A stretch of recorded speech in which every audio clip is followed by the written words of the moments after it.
Technology isn't ruining your life. Why? Because if you can watch this video on your smartphone from the comfort of your home, all while setting the AC at exactly 72 degrees, then chances are you're probably doing better than most, in no small part due to technology. But don't you yearn for simpler times, the good old days, back when we didn't have 5 hours of screen time on our phones? Instead, we just watched TV for 7 hours? Back when I could say something stupid with absolute confidence and the loser to my right wouldn't Google it to bring down my ego. Back when we didn't have WebMD to search up medical symptoms so I could live with Lyme disease without knowing that I had it. You know, like a real man. I think you can see where I'm going with this. This isn't a technology problem, this is about self-control. Hating on technology for its negatives is like hating on food because of obesity. Would you prefer to, I don't know, not have it? Would you rather food scarcity? Would you rather not have a supercomputer in your pocket? These are problems of excess, not necessity. I mean, if I had a nickel for every time someone blamed technology for their entirely avoidable problems, I'd be almost as rich as I am now. Now, if I had a nickel for every time I use this terrible nickel analogy in a video, I'd have 2 nickels. But you wouldn't know that, because that video has like 10 views, and 9 of them are my family. I'm not bitter about it though. Here's the thing. I don't really blame you for complaining about it because everyone is complaining about it. People have always complained about it. You think it went down easy when Gutenberg came out with the printing press? I didn't realize the Luddite movement had made such a comeback because everyone so easily assigns blame to technology for their general inability to get anything done during the day. But not to play the role of a square that's never had an addiction, but if it's so bad, why not just stop? I say this in jest, but what if in a twisted way, that is really the only logical answer? I mean, there's a lot more to it, obviously, but this isn't a question about technology being good or bad. It's about whether or not we prefer to be burdened by the luxury of choice. Would you rather learn to exist in a technological world, or would you rather a world without technology, one where your choice in the matter is no choice at all? Despite that incredibly dramatic hook, I'll stop here to say what this video is not. This video is not a 47-minute deeply researched video essay about the rise and onset of technology. I do not know how to cite a source, let alone read a source. This video is not a pseudo-philosophical rant about what technology says about us as a society.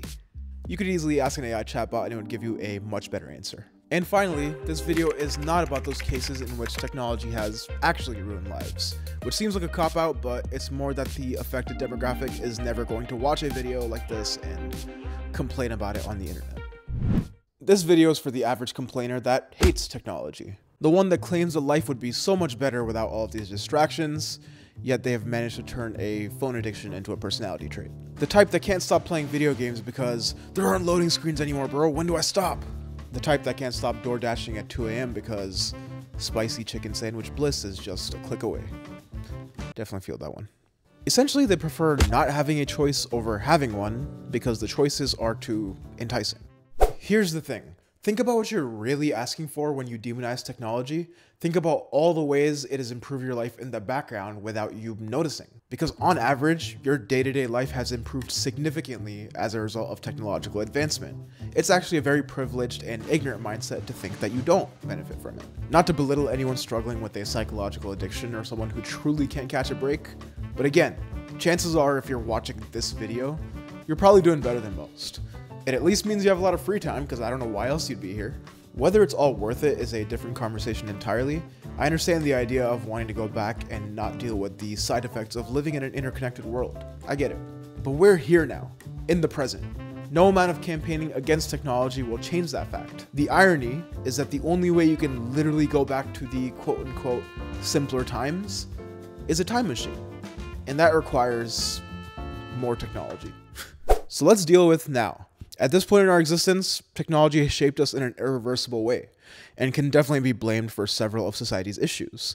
But it can't be taking all of the blame when most issues humans tend to deal with have one thing in common: humans. The human species is perhaps best known for its ability to endure, and no single trait of humanity has endured more than finding a scapegoat for all of our problems. What that tells us is maybe we need to learn to deal with the pleasurable things in a more sustainable way.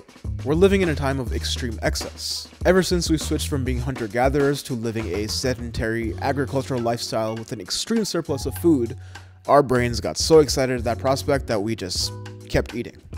The wide availability of anything sex adjacent online has allowed people to engage in depravity unknown to even the most depraved people of the past. So on the plus side, the possibilities are endless. But on the downside, the possibilities are endless. So why not put safeguards in place? Why not set limits? I'm totally for that, but it's not going to fix the underlying issue. I'm not saying we should brush aside totally valid concerns like your phone being used to spy on you, or certain tech companies not being trustworthy with their information gathering, or why we should trust an American large language model over a Chinese one, because America doesn't have malicious intent over its citizens, of course. These are valid concerns, and we accept them in spite of the knowledge of their impact, because convenience. We definitely need safeguards. But again, we're not addressing the underlying issue.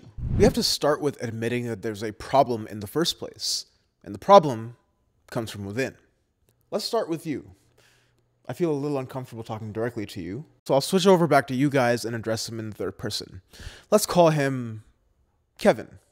Now, Kevin's life is one of many pathologies, addictions, mishaps, misapprehensions, or as the kids say, vibes. His day begins with a healthy dose of Instagram, a serving of aimlessly scrolling TikTok on the toilet, a feeling of disgust with himself causing him to close TikTok, only to open it 6 seconds later subconsciously. And of course, a consistent stream of YouTube playing in the background. Especially when he's making what he describes as breakfast, but what most would describe as a war crime. Now, Kevin will also on occasion, completely unprompted, go on a rant about how technology has ruined everything. Honestly, it doesn't feel as much like complaining as it does a cry for help. He'll ramble on and on about how much easier it was when he was a kid because his parents would set limits on how much Halo he could play. Now the collection agency's at his door trying to reclaim his car because of Fortnite microtransactions. He'll complain about how his social life is a mess because he no longer feels an obligation to see people in person anymore. Granted, there is no shortage of social opportunity for him. He's invited to plenty of things. He just didn't do his laundry in time and doesn't have a clean pair of underwear for the 8 o'clock pickleball plan. The thing you must understand about Kevin is that there's always a scapegoat. Social media this, social media that. I can't ever catch a break. It's so hard to focus. Kevin, you haven't showered in days. Maybe you can use that smartphone of yours to set an alarm to brush your teeth every now and then, or remind you that hygiene is part of the terms and conditions of life that you probably skipped past yet again. Always taking shortcuts is our Kevin. All of these things are completely under your control. Now's the time in every self-help video where they mention internal versus external locus of control, but Kevin, I respect you too much to give you unactionable psychological babble. You demonize the only thing getting you through your days because you don't like your days. That's like me being mad at a book because it was so entertaining that I couldn't put it down. It's just that the thing that's giving you immediate pleasure isn't fulfilling you. And how could it? How could a 15-second short-form video edited solely through the lens of retention editing ever fill that void in your heart? The one left by Half-Life 3 never being released. Life is too full of possible experiences for you to be moping around about how you would when you just can't. Technology has opened new avenues for so many people in terms of work opportunities, social possibilities, or just plain leisure. Entire swaths of people have leveraged those things that you blame for you not reaching your potential. You can be a part of that too. This is no longer hypothetical or hidden behind a paywall. It's all out there.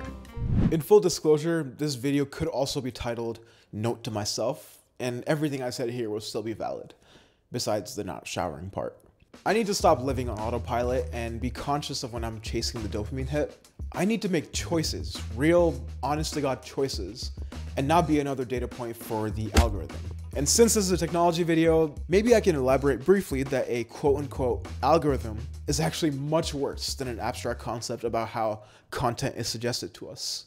It's a tech company's sinister view on how to get you to keep watching. Years of research put towards the ability to stop you short of swiping away. Millions of dollars spent to come up with the conclusion that a dude putting his hands up to his face like this and titling the video in all caps is all it takes to get you to stay here in the digital world. This overly dramatic aside is inevitably building to a red pill, blue pill binary, so why not skip the Matrix allegory and say this? Not trying to sell a course here, but maybe what can motivate you is the instinct humans are best known for besides blaming others: rebelling. We don't really know if we're heading towards a Skynet future or not, and unless you're leading the charge at these anti-technology protests, you bemoaning your distaste for technology online is really only feeding into the rage cycle that these companies prefer to broadcast anyway. Nothing is really controlling you as much as your desires are, and I'm sure you already know this. So why not just click away now? I mean, like, subscribe, watch these videos, do all that stuff, but maybe after that, maybe then it's time to start doing the thing.